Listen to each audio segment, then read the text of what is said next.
امام الخامنئي هذا جيش الغائب.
We were going to cancel because we have a couple of events going on, as you probably noticed.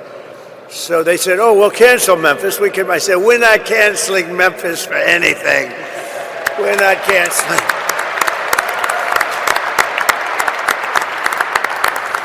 We're not going to cancel Memphis, but we do have some big things happening, and very positive, I have to say. So before getting to our important discussion this morning, let me provide a brief update on Operation Epic Fury, which is a very good name, as it turns out. That was a name. They showed me 20 names. Sir, what name would you like? I didn't like any of them. And then I get toward the end, I said, you got to be kidding. What? Operation Epic Fury. I love that name. And it's very appropriate for what's taken place, if you know, in Iran, because we knocked out their Navy, we knocked out their Air Force, we knocked out their anti-aircraft, we knocked out everything. And we did it with fury, actually. As I announced earlier, based on preliminary conversations between the United States and Iran over the past 2 days, I've directed the Department of War to temporarily postpone planned strikes against major energy and electricity targets in Iran. They have very, very big, new, actually, and very expensive, billions of dollars it costs to build them. One missile, one of our powerful ones, and it comes down to the ground like it was made out of dust. But to determine whether a broader agreement can be reached, we've had very good discussions, very, very good discussions. And you have to understand, I know my whole life has been a negotiation, but with Iran, we've been negotiating for a long time. And this time, they mean business. And it's only because of the great job that our military did is the reason they mean business. They want to settle, and we're going to get it done, I hope. So hopefully this will be possible, but no matter what, we'll ensure that Iran never obtains a nuclear weapon. They can't have a nuclear weapon.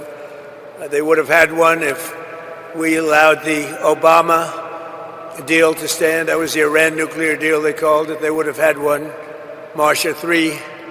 Well, I tell you what, Martha, we would have nuclear weapons up there when, would you say, 2 years ago, 3 years ago, or 4 years ago? We would have been in a position that nobody wants to be in. We won't allow ourselves to be in that position.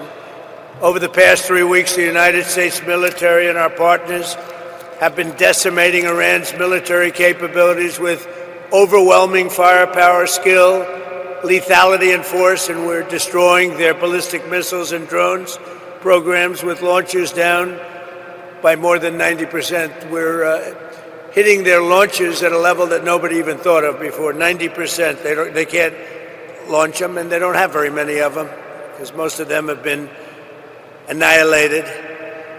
But we've annihilated their defense industrial base, eliminating their navy. We had 158 ships are down. I said to my people, why didn't you capture the ship? I said, were they good or not? They said, they were great, sir. So why didn't you capture it? We could have used them. They said, it's more fun to put them at the bottom of the sea. But they're not there anymore. So we eliminated their navy, Pete, right? And that's gone. We eliminated their air force. We eliminated all of their air defense, everything. We eliminated everything there is to eliminate, and we eliminated them. We eliminated their leaders. We had the first set of leaders. They're gone. Then they met, 88 people met. And it's sad. I mean, it's sad they couldn't have made a deal. We could have made a deal with them a long time ago. Then the second set, 88 people met to pick a new leader, and they're now extinguished. And then they're meeting again, but now nobody wants to be the leader. It's one of the few political jobs that nobody wants anywhere in the world. Nobody wants it. It's a very dangerous job. My job is dangerous too, but their job is worse. In other words, we're systematically dismantling the regime's ability to threaten America. They're not threatening us anymore. As Commander-in-Chief, it's my sacred responsibility to protect our country from all threats. For decades, Iran refused every opportunity to renounce its nuclear ambitions, and in recent months, its own negotiators bragged to our representatives about having enough material to make nuclear weapons. And that was supposed to deter me, but it didn't deter.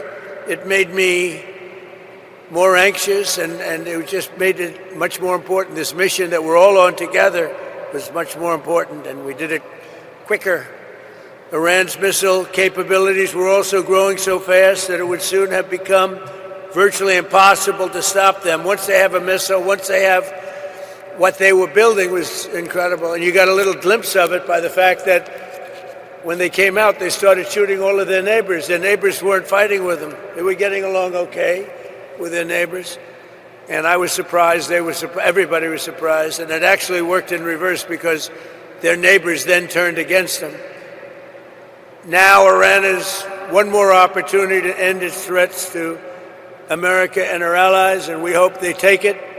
Either way, America and the entire world will soon be much safer and will be a much more secure planet. In addition to all of this, we're working on so many different things. You know, our economy was fantastic. We had a Dow at 50,000. They say it couldn't happen in 4 years. It wouldn't happen during my term. But if I got anywhere close, it would be a great success. Well, in my first year, we hit 50,000. And with the S&P, they said, even more difficult. They said it would be impossible to hit 7,000 on the S&P. And we hit that in our first term. And then, unfortunately, I called Pete, I called General Kane, I called a lot of our great people. We have great people. And I said, let's talk. We got a problem in the Middle East. We have a country known as Iran that for 47 years has been just a purveyor of terror, and they're very close to having a nuclear weapon. We can keep going and get that 50,000 up to 55 and 60. There's no end. Or we can take a stop and make a little journey into the Middle East and eliminate a big problem. And Pete, I think you were the first one to speak up. And you said, let's do it, because you can't let them have a nuclear weapon. So we are now having really good discussions. They started last night, a little bit, the night before that. And I think they're very good.